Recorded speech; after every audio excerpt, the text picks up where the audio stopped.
Now let us see what are the factors that affect the time period of simple pendulum. The first factor is effective length. Since we know that the time period is directly proportional to the square root of effective length, as the effective length increases, the time period also increases. Okay.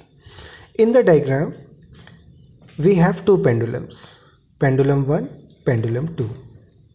The length of pendulum 2 is greater than that of 1. Okay. And it is also written L2 is greater than L1.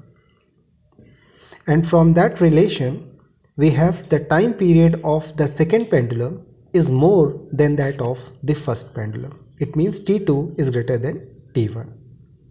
Okay. So we can say the effective length of a simple pendulum can affect its time period. Okay. Now second factor is acceleration due to gravity.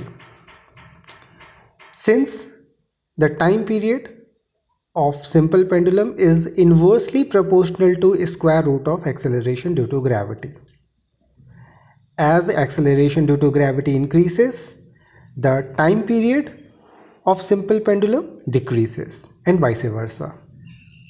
Okay, for the same length.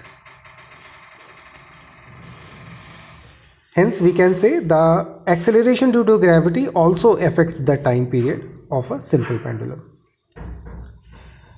Now the third factor is air resistance or air drag. So far we have discussed the motion of pendulum in vacuum. What if when the pendulum oscillates in a medium like air, water, etc.? When the pendulum oscillates in air, there is air resistance acting on the bob, as shown in the diagram.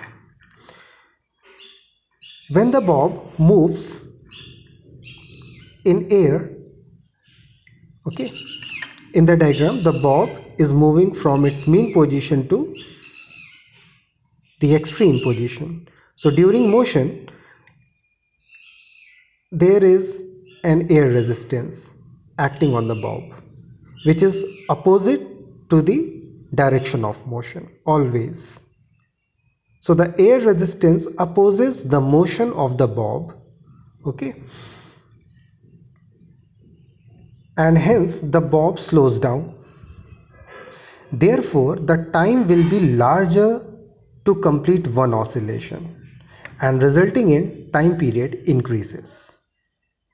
Okay, so the air resistance or air drag will increase the time period of the pendulum.